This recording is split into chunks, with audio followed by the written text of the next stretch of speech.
There is no need for a rapid or panicked ascent, just start up immediately at a normal, safe rate.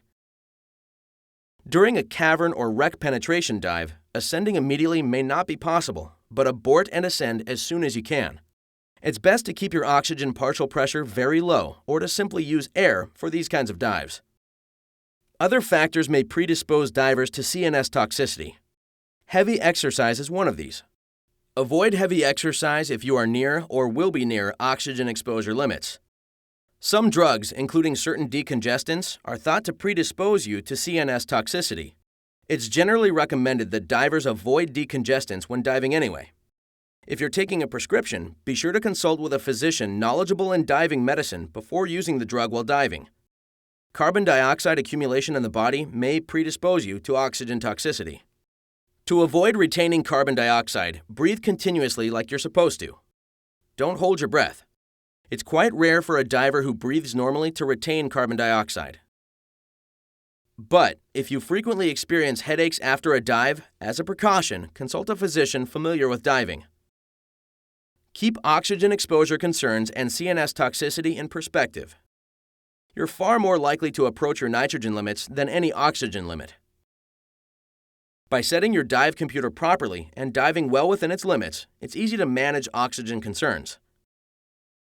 But while it's not hard to manage oxygen exposure risks, don't underestimate the consequences of failing to do so. Oxygen is an unforgiving gas, and CNS toxicity underwater on scuba is usually fatal.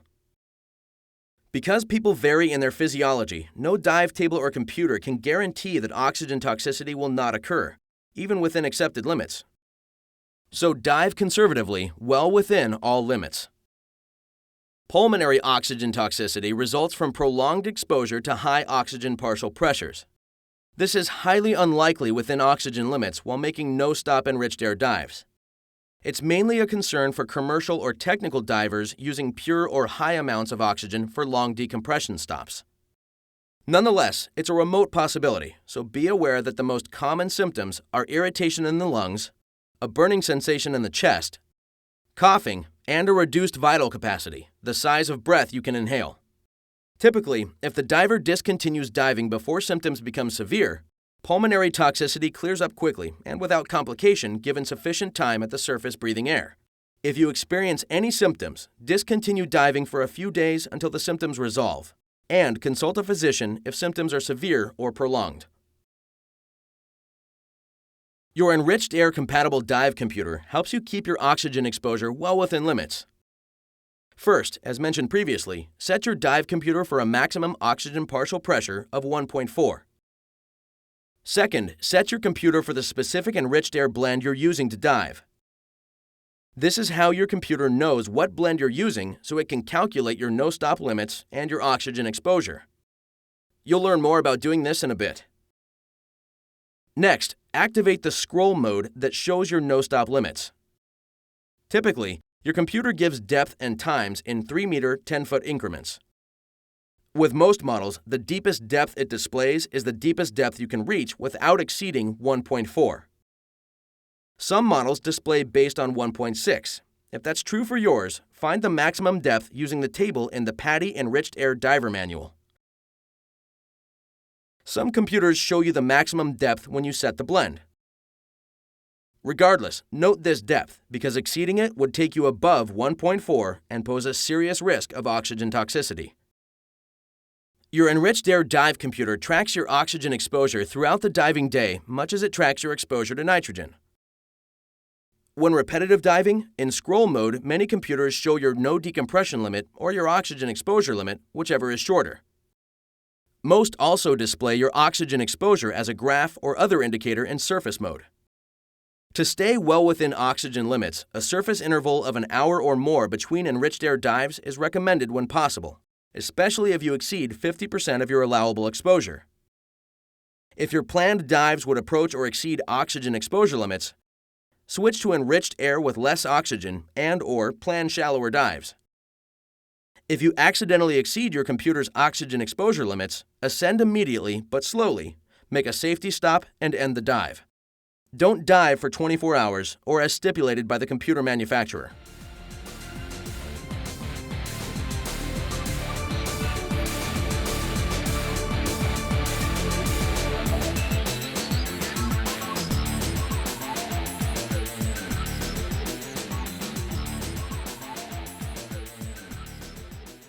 Before diving with a cylinder of enriched air nitrox, you analyze it to confirm the oxygen percentage.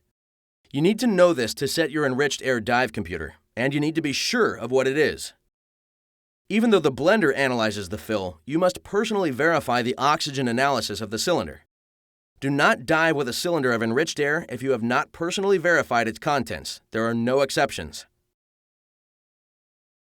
Usually, you do the analysis, but sometimes another qualified person does it while you watch to personally verify the oxygen content on the oxygen analyzer. Decompression sickness, DCS, or drowning become very real risks if an enriched air blend differs from what you believe it is. That's why you personally confirm the analysis, verify the cylinder markings, and make sure it wasn't accidentally confused with another tank. Don't accept the analysis of another individual. It's your safety at stake, and an error will affect you. This is why the dive community standard is that it's your responsibility to know what blend you're diving by personally confirming it. Errors are rare, but they have happened. Cylinders have been confused, mismarked, or improperly refilled, and it was the diver's personal analysis that caught the error. This is why your name is on an enriched air cylinder you will use. If there's ever any question about an enriched air cylinder's contents, or whether cylinders may have been confused, reanalyze it. It's a good practice to reanalyze just before the dive in any case. In most situations, you analyze the oxygen in your enriched air cylinder yourself. Sometimes another person does it while you watch. Either way, you need to know how to use an oxygen analyzer. Popular oxygen analyzers come in different sizes and types. Whatever model you choose, for analyzing enriched air, you need one that reads to 0.1%. Different analyzers may differ somewhat in how you use them, but all generally follow the same steps. Start by turning the analyzer on and calibrating it. The simplest method is to calibrate for air. The preferred method is to flow air from a scuba cylinder slowly across the analyzer's sensor from a flow meter or restrictor. Turn the calibration knob until the analyzer reads 20.8% to 21% as specified by the manufacturer. Next, switch to your enriched air cylinder. When opening the valve on an enriched air cylinder, open the valve slowly. This reduces the heat associated with rapid pressurization, helping minimize oxygen fire concerns. Flow the enriched air into the analyzer at the same rate you used for calibration. A higher or lower rate may make your analysis inaccurate. Allow any air in the valve, lines, and flow device to clear and wait for the reading to stabilize. The standard of practice for enriched air is plus or minus 1%. Minor variations, less than 1%, between the blender's analysis and yours are normal. But confirm a substantial variation with another analyzer. Most enriched air computers use 1% increments. Round up or down to the closest whole percent. That is, for example, round 31.2% to 31% and 31.8% to 32%, unless the computer manufacturer makes a different recommendation. A few pointers will help you get an accurate analysis. Enriched air partial pressure blended in your cylinder may need 30 minutes to an hour to mix evenly before analyzing. Rolling the cylinder back and forth may speed this process. Store your analyzer in a cool, dry place and check it periodically against other analyzers, especially if you have some question about accuracy. Never blow into the sensor because moisture in your breath hurts sensor accuracy in life. Replace the sensor if it performs outside the tolerance levels specified by the manufacturer and at intervals specified by the manufacturer. After analysis, compare what you got with the percent noted on the cylinder contents tag or sticker. There are different versions of content stickers and tags, but at a minimum, they list analyzed oxygen content, the fill date, the maximum depth to which the blend can be used, and the diver's name. If your cylinder has a reusable tag, be sure that the serial number on the tag matches the serial number on the cylinder. After your dive, leave the sticker or tag in place. The blender will remove it when refilling. Some divers write empty on the sticker or tag so that the cylinder isn't mistaken for a full one. The last step is signing the enriched air fill station's fill log, which may also be a statement of understanding. At a minimum, the fill log lists the cylinder's serial number, the date, the blender's analysis, the maximum depth for the blend, and the diver's name and signature. It may record other information depending upon the needs of the operation. If you get the cylinder at the dive site, the dive operation will bring a fill log to the location.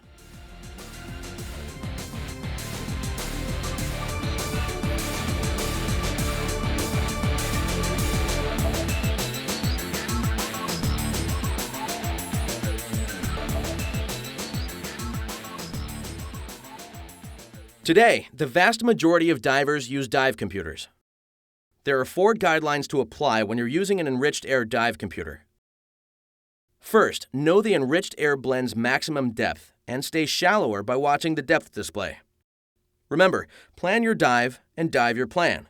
Use the maximum depth warning as a secondary alert. Second, stay well within your computer's no-stop and oxygen exposure limits. If you begin to near a limit, ascend until your computer displays a longer limit. Stay that shallow or shallower for the rest of the dive. Third, every diver needs an individual enriched air dive computer set for the blend the diver is using. Variations in depths and blends can result in different no-stop times and oxygen exposure, so sharing isn't appropriate. As you would when diving air, stay within the limits of whichever buddy's computer gives the most conservative readings. Fourth, whether diving with air or enriched air, make safety stops and follow conservative diving practices. Let's look at setting your dive computer for your enriched air blend in more detail. How you do this varies from model to model, but with most, you enter a set mode by pressing a button or electrical contacts. Typically, you're in the set mode when the oxygen percentage blinks, indicating it's waiting for you to change it. Next, you scroll the percentage by holding a button or touching contacts, usually in 1% increments. Then lock in the desired number by holding or pressing another button or contacts. Remember to round to the closest 1% from your analysis. You'll do this before each dive during the course with your instructor at hand to help. After you've done it a couple of times, it's second nature. After a dive, most enriched air compatible computers clear their settings and require you to reset them before you dive again. If you forget, most go into some kind of error mode, such as defaulting to a worst-case impossible mix of 79% nitrogen, 50%, or even 100% oxygen, which causes the computer to severely limit your no-stop time, depth, and allowable oxygen exposure. It's often obvious that you forgot to set the computer, and you can surface, set it, and continue the dive. But if you don't surface immediately, after diving with a computer you forgot to set, you'll have to wait for the computer to clear, usually 12 hours, before diving with it again. The exception, by the way, is that if set for air, most models stay set for air, dive after dive, until you change it. The error mode occurs only if you had set it for something other than air and failed to set the blend for the next dive. See the manufacturer's literature for specifics about what your dive computer does if you forget to set the blend. Dive computer failures are very rare. Nonetheless, if it happens during a dive, immediately ascend, make a safety stop at 5 meters 15 feet for 3 minutes or longer, and end the dive. It's recommended that you back up your enriched air dive computer by writing down your enriched air blends, maximum depth, bottom times, and surface intervals. If your computer fails, then one option is to use tables to continue diving. Another option is wear a second, backup enriched air computer so you can continue diving if your primary one conks out. If you don't have any type of backup, then don't dive for at least 12 hours or longer if specified by the manufacturer before resuming with a working dive computer.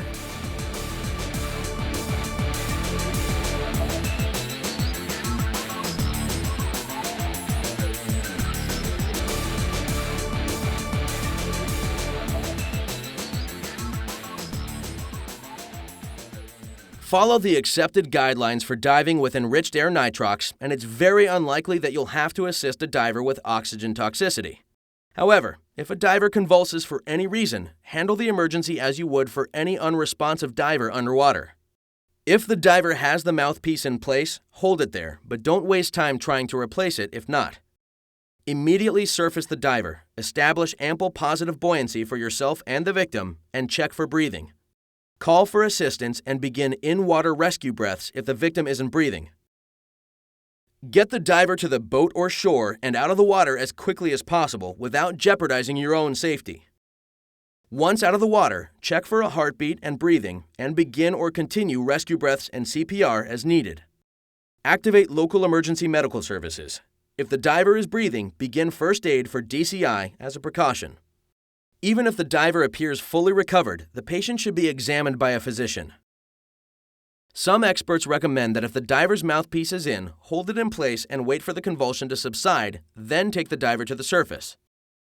The concern is that a convulsing diver may not breathe regularly, but your primary concern is getting the victim to the surface to prevent drowning and to let you begin first aid and get help. Recommendations for handling an underwater convulsion may change, so stay informed and follow the current recommendations. There's no difference in how you treat a diver suspected of having decompression illness following an enriched air dive versus a regular air dive. Administer oxygen and first aid as necessary. Get the diver into the care of local EMS and contact the Divers Alert Network office that serves your area. When possible, tell emergency personnel the dive profile, including depth, time, and whether the diver was using a dive computer or tables, and if using enriched air, what the blend was. If you run out of emergency oxygen before you can get a responsive patient into emergency medical care, have the patient breathe any enriched air available. While not as beneficial as 100% oxygen, enriched air has more oxygen than regular air and may help. You can learn more about handling emergencies by completing the Emergency First Response Primary Care CPR and Secondary Care First Aid courses and the PADI Rescue Diver and Emergency Oxygen Provider courses. When you successfully finish this course, you'll have added a useful new skill to your diving repertoire. Enriched air combined with your dive computer gives you the maximum possible no-stop dive times, and that means more time doing whatever it is you love doing most underwater. Here's to your having more fun and new adventures as a PADI Enriched Air diver.